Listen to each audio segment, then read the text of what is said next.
नमस्कार, आप देख रहे हैं न्यूज इंडिया। आपके साथ मैं हूं अभिषेक। बुलेटिन की शुरुआत बड़ी खबर से करेंगे। हल्द्वानी अतिक्रमण केस से जुड़ी इस वक्त की बड़ी खबर। आज का दिन बेहद अहम है। रेलवे के एक्शन पर सुप्रीम कोर्ट में सुनवाई होनी है। आशियाना बचाने के लिए याचिका लगाई गई है। अनधिकृत कॉलोनियों को हटाने के मामले में सुनवाई होगी। प्रशांत भूषण की याचिका पर सुप्रीम कोर्ट में सुनवाई होनी है।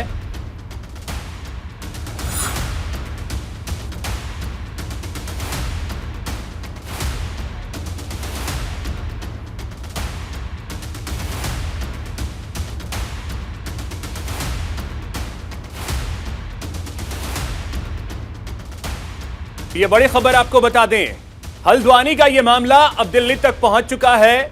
नैनीताल हाईकोर्ट ने इस मामले में रेलवे के पक्ष में फैसला दिया था, जिसके बाद करीब 4,500 परिवारों के आशियाने के उजड़ने का खतरा बना हुआ है। और अब यह मामला जो है वो पहुंच गया है सुप्रीम कोर्ट। आज सुप्रीम कोर्ट में इस मामले की सुनवाई होनी है। तो अब देखना अहम होगा कि सुप्रीम कोर्ट में आज क्या कुछ रहता है, क्योंकि हाई कोर्ट के फैसले को यहां चुनौती दी गई है। सुनवाई आज होनी है, तो आज का दिन बेहद अहम है उन लगभग 4,500 परिवारों के लिए।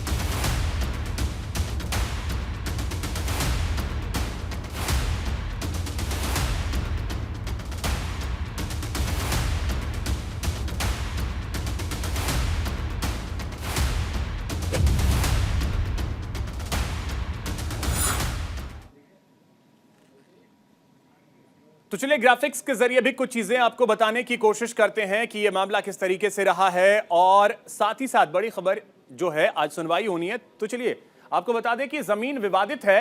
कोई कैसे समझे, हल्द्वानी के इस इलाके में 3 सरकारी इंटर कॉलेज हैं। देखिए यहां पे किस तरीके से चीजें आगे बढ़ी हैं। 4 सरकारी स्कूल भी हैं। अब सोचिए, सरकार की जमीन पे जो अतिक्रमण हुआ है वहां पे 4 सरकारी स्कूल भी हैं। रेलवे की जो जमीन है, यहां पे कई बैंकों के एटीएम मशीन भी लगाए गए हैं। तो आप अंदाजा लगाइए कि ये जो हल्द्वानी का एरिया है, हल्द्वानी स्टेशन के आसपास का, जहां पे करीब 4,500 परिवार रहते हैं, वहां पे 16 मस्जिद भी हैं। तो खतरा इन सभी के लिए भी है, क्योंकि बुलडोजर जो चलेगा वो इन सभी चीजों पे चलेगा। 7 मदरसे भी इस इलाके में आते हैं। अब देखिए, ये हल्द्वानी स्टेशन से सटा हुआ एरिया है। 3 बड़े मंदिर हैं यहां पे, 3 मंदिर हैं, 16 मस्जिद हैं, कई सारे स्कूल हैं, एक पुरानी धर्मशाला भी है। तो यहां पे धर्मशाला भी है।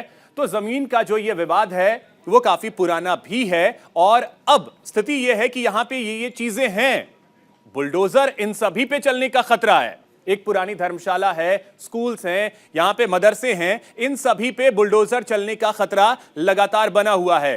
तो ये सभी जो यहां रहते हैं, ये तस्वीरें आप देखें तो वहां पूरी तरीके से छावनी में इस इलाके को तब्दील कर दिया गया है। और आपको बता दें कि यहां पे जो लोग रह रहे हैं उनकी निगाहें आज टिकी हुई हैं सुप्रीम कोर्ट पे, क्योंकि सुप्रीम कोर्ट क्या हाई कोर्ट के फैसले को बरकरार रखता है या हाई कोर्ट के फैसले को रोक देता है।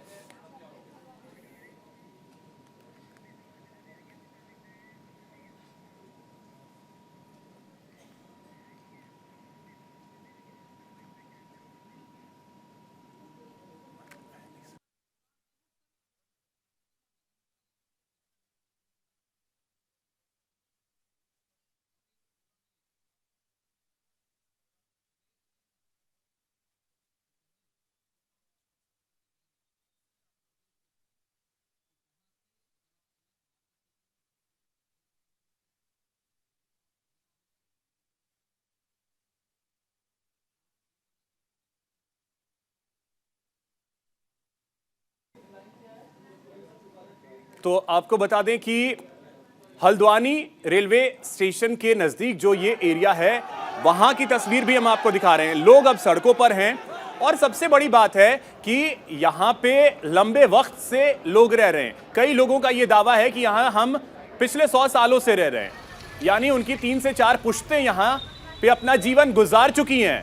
तो अब हम जाएं तो जाएं कहां, यह सबसे बड़ा सवाल इन सभी का है। और आपको तो आपको बता दें कि अब यह मामला सुप्रीम कोर्ट में है।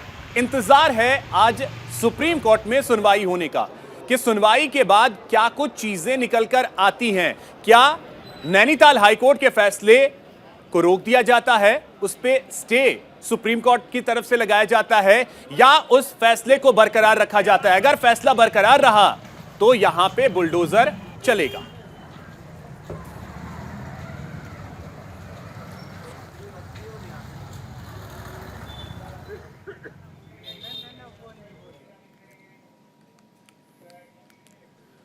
तो चलिए ग्राफिक्स के जरिए कुछ और चीजें भी आपको बताने की कोशिश करते हैं कि क्या यह मामला किस तरीके से रहा है। हल्द्वानी के बनभूलपुरा क्षेत्र में रेलवे की करीब 29 एकड़ की जमीन है। इस जमीन पर कई साल पहले सैकड़ों लोगों ने अपने कच्चे मकान बनाए। नैनीताल हाईकोर्ट ने अवैध कब्जे को गिराने का आदेश दिया था। यह मामला हाईकोर्ट पहुंचा, वहां से यह आदेश निकल कर आया। आदेश के बाद करीब 4000 से अधिक परिवार जो हैं उनके आशियाने पर खतरा मंडरा रहा है। 50,000 से ज्यादा लोग हैं। सुप्रीम कोर्ट आज इस मामले पर सुनवाई करने वाला है। तो रेलवे की यह जमीन है जिस पर अतिक्रमण किया गया है। याचिकाकर्ताओं की तरफ से एक कांग्रेस के नेता हैं सलमान खुर्शीद, वो भी अपनी बात रखेंगे। हल्द्वानी के बनभूलपुरा क्षेत्र का ये पूरा मामला है जहां पे 29 एकड़ जमीन है रेलवे की, जहां पे लोगों ने पहले अपने कच्चे मकान बनाए। कच्चे मकान को बनाने के बाद उसे धीरे धीरे वहां लोग स्टैब्लिश हो गए और पिछले करीब 100 सालों से लोग रह रहे हैं, ये लोगों का दावा है। लेकिन रेलवे अब यह कह रही है कि इस जमीन को आप खाली कीजिए। इसी मामले को लेकर के हरीश रावत ने क्या कुछ कहा है वो आपको सुनाते हैं। एक माननीय सुप्रीम कोर्ट के सामने है अब मामला, और हमारे हाथ जुड़े हुए भगवान से कि हमको सुप्रीम न्याय मिले, लोगों की छत बचे, लोगों के घर परिवार बचे। और साथ साथ माननीय मुख्यमंत्री से भी मेरी प्रार्थना है इस मौन उपवास के माध्यम से कि वो हस्तक्षेप करें। वो राज्य के गार्जियन हैं और हमारे राज्य का जो मानवीय पक्ष है वो बहुत ऊंचा है। हम आध्यात्मिक प्रदेश हैं और हमारे प्रदेश में यदि 50-55 हजार लोग, जिसमें बच्चे भी हैं, गर्भवती महिलाएं हैं, वृद्ध महिलाएं हैं, वृद्ध पुरुष हैं, इस ठंड में सड़कों पर आएंगे, उनके घर तोड़ दिए जाएंगे, तो ये बहुत ही दुखद होगा, बहुत ही अत्यधिक दुखद होगा। इसलिए ये जो मेरा मौन उपवास है ये 1 घंटे का जो है ये माननीय मुख्यमंत्री को समर्पित है। मैं देवी का पाठ करके, उनका भजन गा करके जो है ये अपने उपवास को प्रारंभ करूँगा। तो आपको बता दें कि हल्द्वानी के बनभूलपुरा के लोग परेशान हैं। एक तरफ प्रशासन की अतिक्रमण हटाओ अभियान की तैयारी लोगों की बेचैनी बढ़ा रहा है, लोगों को डरा रहा है। दूसरी तरफ हिंदू मुसलमान वाली सियासत उनकी दुविधा बढ़ा रही है। लोग परेशान हैं, लोग समाधान चाहते हैं। हर तरफ हिंदू मुसलमान हुआ जा रहा है। इलाके के लोग हर किसी की सुन रहे हैं।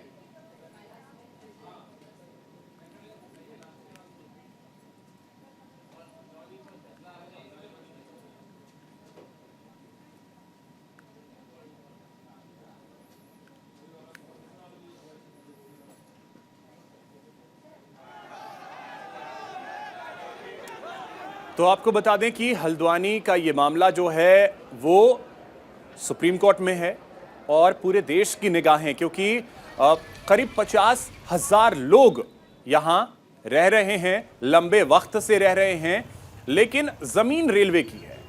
और पहले यहाँ पे कच्चे मकान बनाए गए, फिर इन्हें धीरे धीरे पक्का किया गया। यहाँ पे कई बैंकों के ATM हैं, कई सरकारी स्कूल भी हैं, कई मदरसे हैं और कई मंदिर हैं, कई मस्जिद हैं। इन सभी को हटाया जाना है। तो अब ऐसे में बड़ा सवाल यह है कि ये 50,000 लोग जाएं तो जाएं कहां? आप बताइए कि ये कैसा इंक्रोचमेंट हो सकता है जब वहां पर 3 गवर्नमेंट के इंटर कॉलेज हैं, 5 गवर्नमेंट के स्कूल हैं, 5 गवर्नमेंट के स्कूल हैं, 3 गवर्नमेंट इंटर कॉलेज हैं। तो क्या हल्द्वानी में ये क्या इंक्रोचमेंट है? ये इतने सालों से कैसा गवर्नमेंट ने स्कूल खोला और इंटर कॉलेज खोला वहां पर एक धर्मशाला भी है, 16 मस्जिद है, 4 मंदिर है, 2 मंदिर है और 70,000 से ज्यादा लोग बर्बाद हो जाएंगे अगर उनको निकाला जाएगा। तो हम देश के प्रधानमंत्री से अपील कर रहे कि इंसानियत की बुनियाद पर भारत के प्रधानमंत्री, भारत के वजीर आजम को इन लोगों की मदद करनी चाहिए, इनको वहां से नहीं निकालना चाहिए। जब भारत के प्रधानमंत्री ने कहा कि 2022 जब आएगा, खत्म होगा तो सबको घर मिलेगा, अरे यहाँ तो अब घर से निकाल रहे हैं लोगों को। 1 पीढ़ी 2 पीढ़ी नहीं, 4-4 पीढ़ी वहां पर उस मुकाम पर रही है। 150 साल से लोग बसे हुए हैं। रेलवे ने किस किसान से ली या किस राजा नवाब से ली, ये सार्वजनिक करे, ये बताए सबको। ऐसा नहीं होता है कि कहीं भी लकीर खींच दी जाए कि ये साहब हमारी ज़मीन है। दूसरी बात, जो यहाँ की सरकार है उसको इंसानियत के नाते इन लोगों की मदद करनी चाहिए। कानून इस बात का है कि 12 साल तक जिसका कब्जा है वो एडवर्स पॉसेसी कहलाता है और उसी के हक में वो जायदाद कर दी जाती है। पूरे हिंदुस्तान का कानून है ये। क्यों नहीं ये किया जा सकता? क्यों नहीं रेगुलराइज की जा सकती? नाम है शेख साहब, कितना प्रधान जी कहते हैं। यहाँ रहते हुए हम जो है हमारा मकान ये बने हुआ आज उन लोग की पुण्यति में हमने यहाँ बनवाए हैं और यहाँ हमने आए हुए 78 में आए हुए हैं हमने हल्द्वानी के अंदर। अब आपको पता है कोर्ट का आदेश आया मकान खाली करना, उसके बाद क्या इंतजाम करा आपने रहने का? हमने अभी कोई इंतजाम ही नहीं किया, जब पैसे नहीं है तो कहाँ से किया जाए। कौन कौन है परिवार में? हमारे परिवार में 6 आदमी हैं। क्या करते हैं? करने वाला हम तो खैर कुछ कर ही नहीं रहे, लड़का है वो 72 से हैं जी। क्या नाम है आपका? शिवचरण। 72 से रह रहे हो। कितने का मकान खरीदा था, कैसे खरीदा था? 12,000 का खरीदा था किसी का, वो मौके लगते हैं। अब कोर्ट ने आदेश कर दिया कि मकान खाली करो या तोड़ा जाएगा। अब कहाँ से जाएंगे? कोर्ट खाली करने के लिए कह रहे, कहाँ जाएंगे हम ये बताइए। कई जगह है रखने की, या देहात जाए, देहात में सब बेच के आए हैं, खेत जो थे सब बेच दिए। कितने लोग हैं परिवार में? परिवार में 7 आदमी हैं जी। 2 लड़के हैं, 2 नाती हैं, 1 नाती है। बहुत सरकार से कह रहा है 1 दिन से बसे हुए हैं, जब उनको रोकना था तो पहले रोकते। ये इतने दिन हो गए हैं मकान को यहाँ बने हुए हैं, डोला से पानी ला के हम लोगों ने तो इसे बनाया है। जब कौन से यहाँ पानी और बिजली रही है, इंदिरा के ज़माने में तो नहीं, गिर भी रहा है सब कुछ बना है। जब बसाया गया तो उन्हीं के टाइम का ये बसा हुआ है। मकान की रजिस्ट्री है, सब कुछ है, बिजली भी आता है, पानी का बिल है, नगर निगम ले रही है। गलत कर रहे हैं ये अपने को। सुखदेवी जी, कितने टाइम से आप यहाँ रह रहे हो? सरकार कोर्ट का फैसला है यहाँ से मकान खाली करने का, क्या कहना है इस पे? खाली करके जाएंगे कहाँ? जब हमारे कहीं रहने का ठिकाना नहीं तो जाएंगे कहाँ? हम तो रह रहे हैं बहुत ही दिनों से। हमारे बच्चे इतने थे जब हम लेके आए, अब तो सयाने। सब बच्चों को तो यही पैदाइश है। हाँ, लड़की की शादी हो गई, 2 लड़का उनका, वो बाहर, उससे कोई मतलब ही नहीं। अपने बीवी बच्चों के एक है, वो पल्लेदारी करता है, 4 बजे के तड़के जाए, रात को आता है, नहीं आता, रात दिन वो बेचारा करे। जब हमको ये हम बीमार, उसकी बहू भी बीमार रहा है, हम कहाँ जाएं बताओ? यही है जो कुछ है। तो मामला हल्द्वानी का है। लोगों की प्रतिक्रिया आप सुन रहे थे कि अब जाएं तो जाएं कहां, जाएं तो जाएं कहां, क्योंकि इन परिवारों के आशियाने पर खतरा बना हुआ है और अब से कुछ देर बाद ही सुप्रीम कोर्ट में इस मामले की सुनवाई होने वाली है।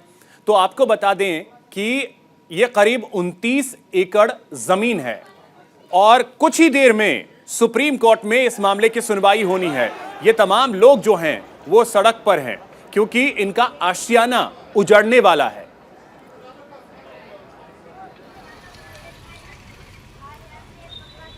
तो इसी बीच बड़ी खबर आपको बता दें, थोड़ी देर में ही हल्द्वानी अतिक्रमण मामले पर सुप्रीम कोर्ट में सुनवाई होनी है। 2 जजों की बेंच इस मामले की सुनवाई करेगी। तो ये बड़ी खबर आपको बता दें, जो लगातार हम आपको बता रहे हैं कि आज सुप्रीम कोर्ट में सुनवाई होनी है। बस थोड़ी देर बाद सुप्रीम कोर्ट में 2 जजों की बेंच इस मामले की सुनवाई करेगी। तो आपको बता दें कि जो याचिका लगाई गई है सुप्रीम कोर्ट में, उस याचिका पर सुनवाई थोड़ी देर में 2 जजों की बेंच करने वाली है। तो हल्द्वानी का यह मामला अब पहुंच चुका है नैनीताल के रास्ते दिल्ली। तो नैनीताल हाईकोर्ट ने इस मामले में रेलवे के पक्ष में फैसला दिया था, जिसके बाद यह मामला पहुंचा है सुप्रीम कोर्ट। थोड़ी देर में सुप्रीम कोर्ट में 2 जजों की बेंच इस मामले की सुनवाई करने वाली है। रेलवे के 29 एकड़ जमीन से जुड़ा यह मामला अब सुप्रीम कोर्ट तक पहुंच गया है। थोड़ी देर में सुप्रीम कोर्ट में इस मामले की सुनवाई होनी।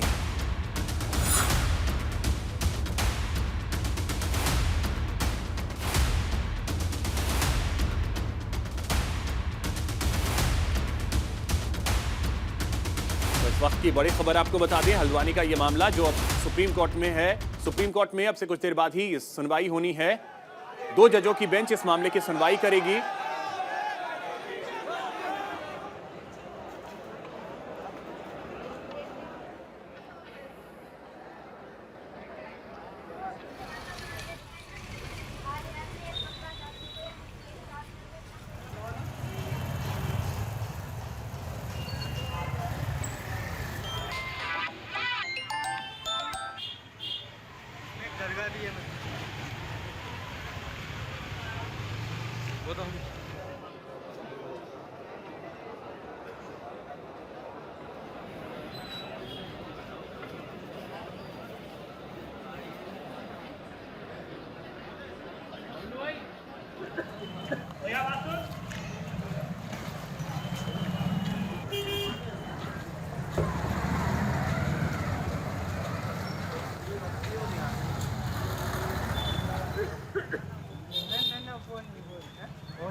तो ये देखिए, ग्राफिक्स के जरिए हम आपको ये भी बताने की कोशिश कर रहे हैं कि ये जो 29 एकड़ की जमीन है, यहाँ है क्या क्या।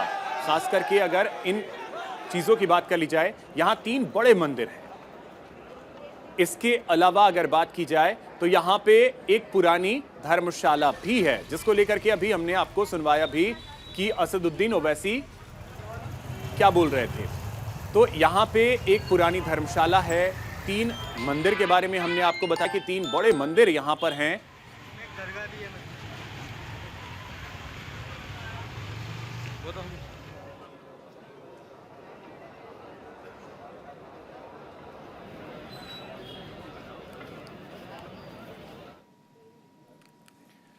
वहीं जोशीमठ में जमीन धंसने को लेकर प्रदर्शन देखने को मिला है। जोशीमठ की जनता सड़कों पर उतरी है। तपोवन टैक्सी स्टैंड से मारवाड़ी चौक तक जुलूस निकाला गया है।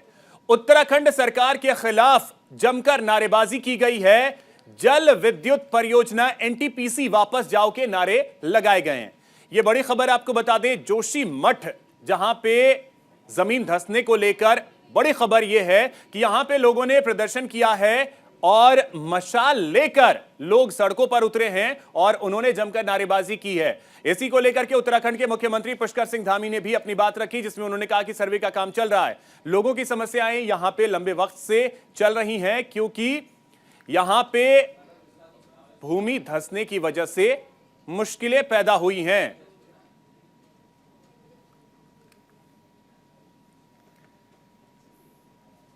आक्रोशित लोगों ने जुलूस निकाला है। यह तस्वीर भी हम आपको दिखा रहे हैं।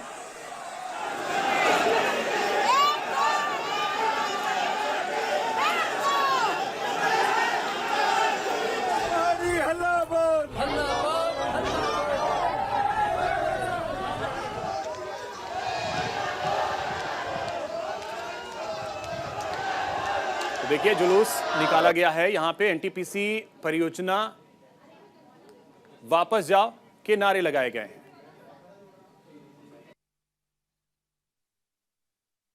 लगातार जोशीमठ का जो सर्वेक्षण का कार्य है वो पिछले दिनों चला है और जो भी सर्वेक्षण की रिपोर्ट आई है उसके आधार पर हम आगे काम कर रहे हैं। अभी हमने इसके लिए एक समीक्षा बैठक भी कर ली है। आपदा प्रबंधन विभाग को पूरी तरह से अलर्ट कर दिया है, जिलाधिकारी को। जो भी वहां पर जिस प्रकार के भी प्रबंध करने होंगे, विस्थापन की जो कार्रवाई करनी होगी, जो ट्रीटमेंट करना होगा, वो सभी कार्रवाई कर रहे हैं। जो भी जरूरी काम होगा जोशीमठ शहर को बचाने के लिए किया जाएगा, उसके ट्रीटमेंट के लिए किया जाएगा, लोगों के लिए किया जाएगा। हाँ, मैं चूंकि आपदा प्रबंधन विभाग को, मुख्य सचिव को आज ही हमने कहा है कि तत्काल वहां का टीम जो है सर्वे का काम करे, सर्वेक्षण करे, दौरा करे और जो भी जरूरत होती है वो करे, और तत्पश्चात मैं भी वहां जाऊंगा। और इसी बीच बड़ी खबर आपको बता दें, वंदे भारत ट्रेन पर पथराव के खिलाफ रेलवे सख्त है। वंदे भारत एक्सप्रेस के पत्थरबाजों की पहचान हुई है। रेलवे ने पत्थरबाजों के खिलाफ कार्रवाई का भी मन बनाया। सीसीटीवी फुटेज और तस्वीरें उसकी पहचान की गई हैं। हावड़ा से न्यू जलपाईगुड़ी जाते वक्त रास्ते में मालदा के करीब वंदे भारत ट्रेन पर पथराव की घटना सामने आई थी। आरोपी की पहचान हो गई है, जिसके बाद रेलवे सुरक्षा बल ने राज्य जीआरपी के साथ मिलकर धरपकड़ अभियान शुरू कर दिया है। रेलवे अधिकारी जो हैं वो दंडात्मक कार्रवाई करने की बात कर रहे हैं।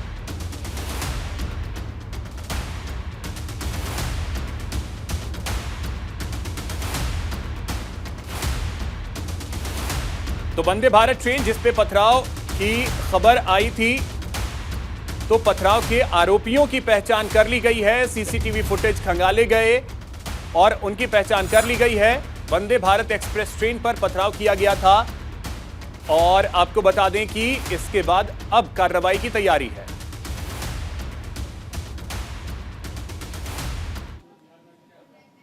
कंझावला कांड में पीसीआर यूनिट की रिपोर्ट तैयार हो गई है। बड़ी खबर इस वक्त की आपको बता दें, पुलिस हेडक्वार्टर के सूत्रों के हवाले से बड़ी खबर। वारदात के 2 घंटे तक सक्रिय नहीं हुए थे पुलिस अधिकारी। यह सूत्रों के हवाले से बड़ी जानकारी है। किसी भी यूनिट का रिस्पांस ठीक नहीं था। सूत्रों के हवाले से यह जानकारी है। बलेनो कार को न देख पाने की एक वजह कोहरा भी मानी जा रही है। पीसीआर यूनिट कमिश्नर को 1 से 2 दिन में रिपोर्ट सौंपी जा सकती है। तो आपको बता दें कि कंझावला मामले में यह बड़ा अपडेट है। साथ ही आपको बता दें कि कंझावला केस से जुड़ी एक और बड़ी खबर है। 5 आरोपियों की आज रोहिणी कोर्ट में पेशी होनी है। आरोपियों के रिमांड बढ़ाने की पुलिस मांग कर सकती है। 5 आरोपियों का लाई डिटेक्टर टेस्ट करवाया जा सकता है। सूत्रों के हवाले से यह बड़ी जानकारी है।